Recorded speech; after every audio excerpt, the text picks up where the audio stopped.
Isang kasaysayan naman mga idol ang ginawa ng ating Gilas Pilipinas matapos talunin sa kauna-unahang pagkakataon ang New Zealand mga idol sa score na 93-89 mga idol.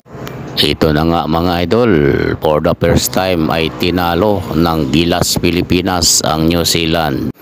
Ngunit nabahiran pa ito ng pagdududa mga idol dahil nagdahilan naman ang kanilang veterano na shooter na si Corey Webster. May sinabi daw ito mga idol na kaya daw sila natalo ay dahil sa referee. Pero alam naman natin na ito ay alibay lamang ng isang player para hindi masyadong masakit ang kanilang pagkatalo mga idol. Ito nga mga idol, si Kai Sotto ay umimprove na. Ginagamit na niyang siko mga idol para panangga sa mga kalaban. Parang ginagaya niya si Abay Junmar Fajardo. Napakalupit na ni Kai Sotto, mamang-mama na mga idol. Dadagdagan pa ng kanyang balbas mga idol. Napakaangas na ng isang Kai Sotto mga idol. Dito nga mga idol, nagpalitan ito ng kalamangan ang dalawang koponan, pero ang Gilas Pilipinas ay umabot ng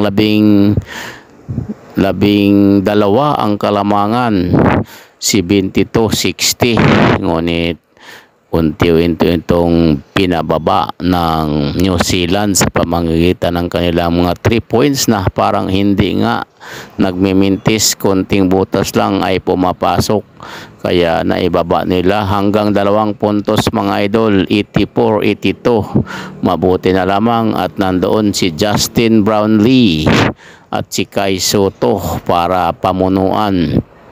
At ang mahalaga doon ang 3 points ni Chris Newsome, kung saan lumalapit na ang New Zealand doon sa 84-88 ay isang 3 points ang pinakawalan ni Chris Newsome upang itaas sa 91-84 uli. 7 lamang ang kalamangan at dinagdagan pa ito ng isang 3 points ni CJ Perez mga idol para hindi na makahabol ang New Zealand players mga idol. Umiscore si Kai Sotto ng 19 points, 10 rebounds, 7 assists, 2 blocks mga idol at 2 dakdak. Samantala si Justin Brownlee ang leader na may 26 points, 11 rebounds, 4 assists mga idol. May dalaw pa siyang blanca rin mga idol. Si CJ Perez, si Scottie Thompson ay umambag din ng mga puntos mga lods. Dahil dyan ay isang panalo na lang ang Gilas Pilipinas para umabanti sa FIBA Asia Cup na kung saan ito ay gaganapin next year sa Jeddah, Saudi Arabia mga idol. Oo, host team ang Saudi sa FIBA Asia Cup sa next 2025 mga idol. Marami nga ang nagsasabi na ibang-iba na ang Gilas Pilipinas ngayon mga idols. Matindi na kung magdepensa ang Gilas Pilipinas.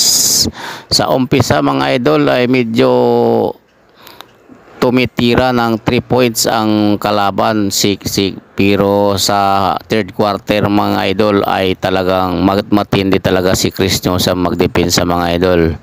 Ngunit na foul trouble ito. Mabuti na lang at si G. Perez naman ang kanyang kapalitan mga idol na gumana rin, kaya hindi nakalayo o nakalamang ang New Zealand sa ating koponan mga idol.